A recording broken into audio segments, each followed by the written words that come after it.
We can't control our future. However, there are many things that we can do to help shape our future and create a future that we would like to have. Unfortunately, a lot of people, especially young people, act like there are things in life that won't affect them long term. And so I wanted to share a few things that you can do now to save money later or to save money in the long run. I do have a blog post version of this and I will link it down below. Please feel free to share if you find it helpful and you think it will help somebody else. But let's just get right into it. So the first thing is more of a broad category, but it is to take care of your health. And so I'm gonna break that down further into 4 sections. The first thing is to get regular exercise or to exercise regularly, because a lot of people neglect this, and I personally think it's one of the easier things to implement in your life. And this should be at all ages. A lot of times if somebody is doing really well in their career or really well in business or really well financially, then they are neglecting something else in their life. And typically the first thing to go is health, is especially your diet and exercise.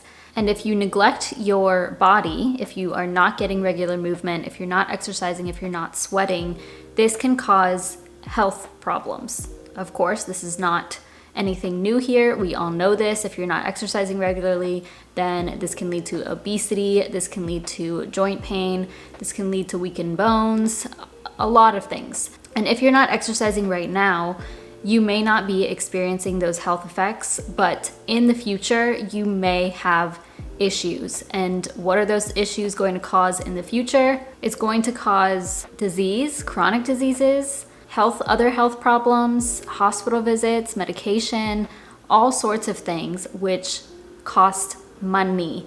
And of course, like I said at the beginning, you can't control everything, and you may be predisposed to something genetically, or just anything could happen in regards to your health. But one of the best things you can do is prevent health problems in the future by taking care of your body now. And going along with that is to eat a healthy diet, because same thing goes for this. If you're eating junk food, processed food, sugar, too much caffeine, all those things, it will eventually take a toll on your body. And this again can lead to diseases, obesity, pain, inflammation, dementia. To try and prevent those things, you can eat healthy foods, eat clean foods, primarily whole foods, cook at home, drink a lot of water, limit your sugar intake and your soda intake, and you can set yourself up for better health as you age. Something that I want to point out when it comes to exercise is to vary the type of movement you incorporate into your life. Of course, walking is a great first step, so try to take a 30-minute walk every day or aim for a certain amount of steps. But also try to incorporate weightlifting, because this can prevent a lot of issues when it comes to your bones. And as cliche as it sounds, if you don't use it, you lose it, and that is so true. I think some people think that putting yourself through pain, as in exercise, that you are going to create more pain, but the more often you use your body with proper form and proper nutrition and everything like that, the better off you will be. The third part of this is oral health, and I think so many people don't understand how much your mouth affects your whole body. If you have inflammation in your gums or any sort of infection in your teeth, this goes through your whole body and can cause other organs to suffer, even your brain. The most important first step is obviously your own oral health. So you are brushing every day. I highly suggest flossing. It is a cheap thing to do that does not take that much longer, and once you get into the habit of it, it makes things a lot easier. Using mouthwash, oil pulling with coconut oil, scraping your tongue. These are all things that you can try out to improve your oral health. I know some of us have weaker enamel. I am one of those people, so despite how well I take care of my teeth, I have had and still have a lot of dental issues because I have really weak enamel, but that does not stop me from taking care of my teeth as best as I can. And this also includes going to the dentist on a regular basis, at least 2 times a year. Get your cleaning and get your x-rays. If you have any cavities or things that need to be treated, make sure you take care of that as soon as possible because it can affect you later. And of course, no one can deny that dental expenses are top of the list here. I feel like dental expenses cost more than medical expenses a lot of times. It is a very expensive industry, and when you have to get root canals or crowns or fillings, everything costs a lot of money, even with insurance, and it definitely gets worse as you get older just because naturally that's what happens. And so if you take care of that now, you can prevent those bills in the future. Well, prevent those bills now and in the future. So take care of your oral health and go to the doctor regularly. Same goes with a regular doctor. Get your checkups on a regular basis, your blood levels, things like that, so that you know you're on track to be the healthiest you can possibly be. The final thing when it comes to health is your mental health, because a lot of times people neglect this as well, because getting treated for mental problems, I feel, is seen as a luxury, or there's like a stigma against it, and so people don't get therapy, or they don't even open up about what they're going through, and they put themselves through unnecessary stress and anxiety. And if you have a lot of stress, you may get to the point where you put yourself in the hospital. You could have a heart attack, or you could just have a mental breakdown, and who knows what could happen. So it's important to manage your stress on your own time, just by doing things that are good for you in regards to your health, exercising, eating well, and doing things that make you happy, but also going to a therapist if necessary, because that is an important investment. I do consider that an investment if it is something that will help you. The next thing to do now to save money later is take care of your possessions. There are so many things in life that people just don't care about, and I don't understand that. They treat everything as replaceable, and yes, that is true, but it will save you money if you just take care of your things, so then you can prolong their life. And also this reduces waste, which is important overall for the planet. Two of the more expensive things in your life would be your home and your car or cars, and it's really important to take care of these by getting regular maintenance on them and just being cautious of everything going on, and of course keeping them clean. For both of these, if you take good care of them, for your car or for your home, you can then, if you're leasing the car, you can turn it in without having to pay extra fees, or if you go to sell the car later, you can get a higher amount for it. And same with your house. If you are renting your home or your apartment, take care of it, and then you can get your security deposit back, or you just avoid the fees in general. And if you are selling your home and you took good care of it, you should be able to get more money for it. And when it comes to your car, make sure you're always paying attention when you're driving, obviously, but it has to be said, and don't speed, because both of these can cost you a lot of money if you get in an accident, or if you get a speeding ticket, and this can even cost more than your money. It can cost your life or somebody else's life, so always keep that in mind. Another thing when it comes to your possessions are electronics and other belongings, and this is the main thing where people just don't even care about it. They'll just throw it out and go on to the next thing if it breaks. So if you're prone to dropping your phone and cracking the screen, make sure you have a phone case and a screen protector.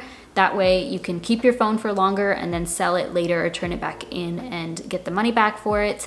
Headphones or any other little electronics that you keep losing all the time, make sure you're paying attention to where you're putting them and take good care of them. Store them in a place that you know you will remember they're there. Even if you can afford to replace those items and you don't really care, I think it's important to care, because instead of spending more on those things, you can invest that money or save that money. Unfortunately, over the weekend, I literally cracked my phone for the first time in my life. I've never had this happen. I don't know if you can even see it. It's at the top here though. It does go through my front camera. Let's see if I can, I'm not sure if you can see the cracks there, but luckily it did not get the whole screen. I do have a phone protector on there, but not a screen protector. And I'm somebody who does really take care of my belongings, but it fell off. I was going to the bathroom at Target and it fell off the toilet thing. That's usually where I put my phone. It was a slanted one and it fell off. So for now, I am just going to keep it and take care of it as best as I can while it is cracked and prevent it from going further. But this is a first for me and I was really upset. At least I do own the phone. It's not a lease, but still upsetting. My next tip is probably pretty obvious, but it is to build a solid emergency fund. And of course, this is an individual decision to make. You know, Dave Ramsey says $1,000. I don't think that's enough. Most people don't think that's enough. So I keep at least $3,000 in an emergency fund, and I keep adding to that every month. So the important thing to ask yourself here is, what would I do right now if I had a $1,000 emergency come up, or a $2,000, or any common emergency amount? So from like 500 to 3,000, what would you do? And for a lot of people, they would either have to charge that to their credit card and just make monthly payments or pay it off when they can, or they'd have to take out a loan or borrow from friends, all of which will likely cost you more money in the long run. So if you're charging $1,000 to your credit card and you're only able to make the minimum payment for however long that takes to pay off, you're probably gonna pay way over $1,000, maybe $1,300 or $1,500 by the time it's paid off, depending on your rate, but it will cost you more if you don't have that emergency fund. On the other hand, if you had the emergency fund, you could pay for it that same day and you are good to go, and then you can work on building that emergency fund back up. The next thing is to start investing now. Really, you should have been investing yesterday. And I do think it's important to invest while paying off debt. I know this is another thing that varies from individual to individual, but we have time on our side. The younger you are, the sooner you start, the better, because when you invest in index funds, mutual funds, whatever it is that you're investing in, then you allow that to sit in your account and grow. It's going to grow naturally because of compounding interest, and then the more money that you put in, the more it grows. I think a lot of people believe that they are young and so that's not something they should do right now, or they'll have time to do that later. And yes, that is true, but a better strategy is to start as soon as possible, which will allow your money to grow for a longer amount of time and will require less money in the long run. And then once you're 60 years old, or whenever it is that you plan on retiring, it could be 40, 50, 80, then the more money you will have because you started earlier. So even if you only can afford to put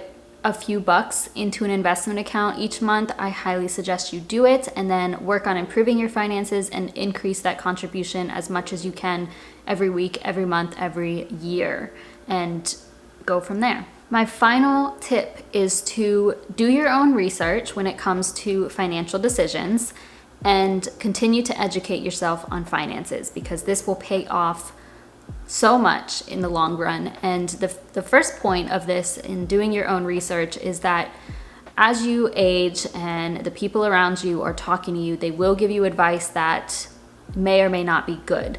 And so if you are taking the advice from anybody, this could even be your parent or your sibling or your spouse, they may not be fit to do so, especially for where you are at. It is up to you to make financial decisions.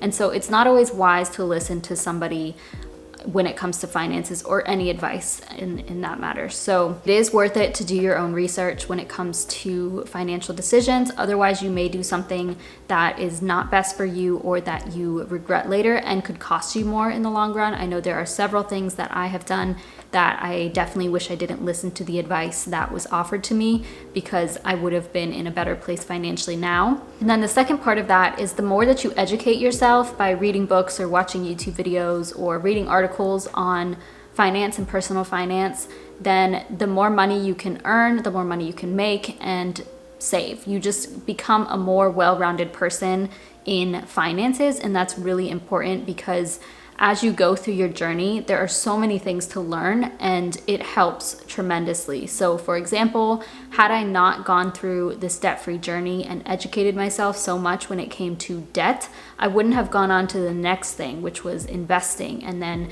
from there, I learned about the FIRE movement, which I probably wouldn't have heard about had I not had the debt and continued to educate myself when it came to finances.